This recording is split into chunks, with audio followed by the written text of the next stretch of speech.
বন্ধুরা, শীতের দিন নানা রকম সবজি পাওয়া যায়, আর সেটা আমাদের কম বেশি সবারই প্রিয়। তো শীতের দিন এলে আমি এই রেসিপিটা খুব বানাই, কারণ আমার ফ্যামিলির সবার খুবই পছন্দের। যে দেখতে পাচ্ছি আশা করি আপনাদেরও খুব ভালো লাগবে। এভাবে আমি এই যে দেখতে পাচ্ছি কেটে নিয়েছি, পাতাকপি ভাজি করি। তো শীতের দিনে বিশেষ করে শীতের যে সবজিগুলো দিয়ে নিয়েছি, পানি ঝরিয়ে নানা ধরনের রেসিপি আপনি বানাতে পারেন। এই যে পাতাকপি আমি এভাবে কুচি করে নিয়ে একটু সিদ্ধ করে নিয়েছি, মানে একটু ভাপা দিয়ে নিয়েছি, পানি ঝরিয়ে নিয়েছি। তো এখন কি করব, সাথেই থাকুন এবং শেষটা দেখতে থাকুন।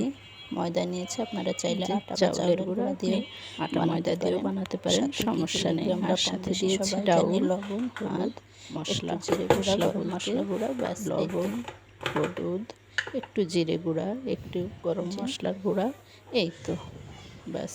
এভাবে মেখে নিলাম। দেখুন আপনারা দেখতে সঙ্গে সবজিটা অবশ্যই লাইক শেয়ার দিয়ে পাশে থাকবেন, নিত্য নতুন ভিডিওতে সবজির উপকরণ একসাথে মিশে যায়। আর দিয়ে দিলাম পরবর্তী প্রসেসটা আমরা সবাই জানি, ডুবো তেলে ভেজে গরম গরম পরিবেশন। তো এই তো হয়ে গেল আমার সবজি পাকোড়া। আপনারাও বিকেলে বা সকালের নাস্তায় এটা অনেক উপকারী, আমরা জানি। সবাইকে খুশি করার জন্য এটা হেলদিও বটে।